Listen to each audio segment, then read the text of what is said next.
नमस्कार, आवाज इंडिया में आप सभी का स्वागत है। मैं हूं सीमा। बात करेंगे मुंबई के दादर की, जहां पर फेरीवालों पर हुई बीएमसी की कार्रवाई से हजारों परिवारों के रोजगार पर संकट मंडरा रहा है। रोजी रोटी कमाने के लिए फुटपाथों पर दुकान लगाने वाले फेरीवाले अब खुद को बेसहारा महसूस कर रहे हैं। हर फेरी वाले जो बाहर गांव से यहाँ आके बसे हुए हैं, बहुत सालों से धंधा कर रहे हैं, उनके घर के लोगों की फ़ोन आ रही है, बच्चे की तबीयत बीमार है, घर में खाने के लिए अनाज नहीं है, रोते हैं बेचारे। हाँ, उनके दुख के बारे में कैसे कह सकते हैं। ये बाज़ार आज से खुला नहीं है, 4-5 दिन पहले से खुला नहीं हुए। ये 200 साल पुराने से यहाँ पे बाज़ार खुला हुआ है। अगर आपको रोकना था तो उसी ज़माने में रोकना था। हाँ, आज रोक के कोई फायदा नहीं है। एक अधिकारी आता है, उसके मनमानी करता है, वो बोलता है कि आज उठाओ, दूसरा अधिकारी आएगा फिर से बसा देगा, फिर और अधिकारी आएगा फिर से बंद करेगा। ये कब तक चलता रहेगा? मुंबई महानगर पालिका की ओर से दादर में बड़ी संख्या में फेरीवालों के ठेले, सामान और उनके ठेलों को हटाया गया, लेकिन जिन लोगों पर ये कार्रवाई हुई है उनका आरोप है कि उन्हें ना तो कोई नोटिस दिया गया और ना ही कोई विकल्प सुझाया गया। आवाज इंडिया से बातचीत में कई फेरी वालों ने अपना दर्द साझा किया। किसी ने कहा कि हमारे बच्चे भूखे सोने लगे हैं, तो किसी ने कहा कि हम कोई अपराधी नहीं, मेहनतकश लोग हैं। इन फेरी वालों की गुजारिश है कि सरकार उनके लिए कोई स्थायी नीति बनाए, जिससे वे कानून सुरक्षा के साथ सम्मानजनक तरीके से जीवन यापन कर सकें। कुछ फेरी वालों का कहना है कि वो पिछले कई वर्षों से दादर इलाके में अपना ठेला लगाते आए हैं, लेकिन आज अचानक उन्हें अवैध बताकर बेदखल कर दिया गया। हमारे सब धंधे के ऊपर ये सब हमारा। कितने साल से धंधा कर रहे हो? हम आप 25-40 साल हो गए समझो। हम लोग इधर ही, बचपन हमारा इधर का ही है। हम धंधे वाले सब धंधा इधर ही करते हैं। हम धंधे के ऊपर ही हमारे पेट है पूरा। केंद्र सरकार ने एक फेरी वाला पॉलिसी लाया था, जिसकी हॉकल पॉलिसी लाई थी 2014 के करीब। उसका क्या हुआ? उसका तो अभी किसको मिला नहीं, ऐसा है सब। तो सबको नहीं मिला है ना।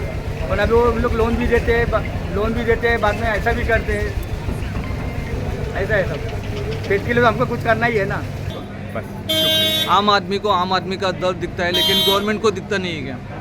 नहीं, गवर्नमेंट को भी दिखता है, लेकिन गवर्नमेंट ने कुछ भ्रष्ट अधिकारी होते हैं, वो तो पहले चालान देते हैं और बाद में बंद कर देते। ये तो मैं खुलेआम बोल रहा हूँ। मुझे फांसी भी लगाए तो मुझे कोई गम नहीं है। यानी कि आम आदमी को आम आदमी का दर्द दिखता है, लेकिन गवर्नमेंट को दर्द नहीं दिखता है क्या? मिलाई थी हमने 1947 को आज़ादी मिलाई थी कि हर आदमी को काम धंधा करके, मेहनत करके अपनी पसीने की खून कमाई खाने का अधिकार है ना। उनको कमाने दो ना। जो भी रिस्ट्रिक्शन होंगे, अगर फुटपाथ अंदर आ रहा है तो फुटपाथ के ऊपर बिछाओ। अगर कोई बाजार आपको इन फेरी वालों के लिए खोलना चाहते हो तो उनके लिए अलग से बाजार खुलाओ। ऐसा नहीं है।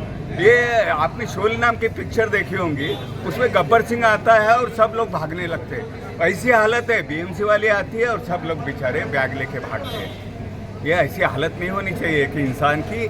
और हम आज़ाद देश में आज़ाद रहने वाले इंसान हैं, इनके साथ ऐसी नाइंसाफ़ी ना होनी चाहिए।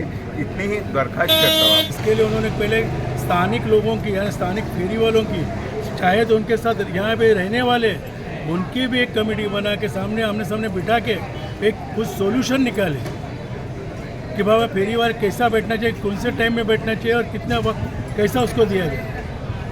यहाँ पर कई सालों से लोग काम करते हैं, व्यवसाय करते हैं, 40-50 साल से काम कर रहे हैं, गुजर बसर कर रहे हैं, फिर भी उनके ऊपर नाइंसाफ़ी हो रही है। तो नाइंसाफ़ी यानी कि अभी क्या होता है, जहाँ फेरी वाले पुराने वो ढंग से बैठे, लेकिन ऊपरे जो बाहर से आ रहे हैं वो कहीं पे रास्ते में घुसा के धंधा करके ट्रैफिक को तकलीफ दे रही है, पब्लिक को तकलीफ दे रही है। लेकिन उसके ऊपर नज़रअंदाज करके फेरी वाला एक ही महीना होता है, वो जो पुराने उसको भी हटाओ, जो नए हैं उनको भी हटाओ। फेरी वाला दौरान एक पॉलिसी निकला था केंद्र सरकार का, उसका क्या हुआ? केंद्र सरकार ने उस टाइम तो फेरी वालों को बढ़ोतरी देने के लिए लोन भी दिया है, नरेंद्र मोदी के केस में। किसी को 10,000, किसी को 50,000 ऐसा लोन भी दिया है। अभी वो लोन कैसे करेंगे, चुकाएंगे?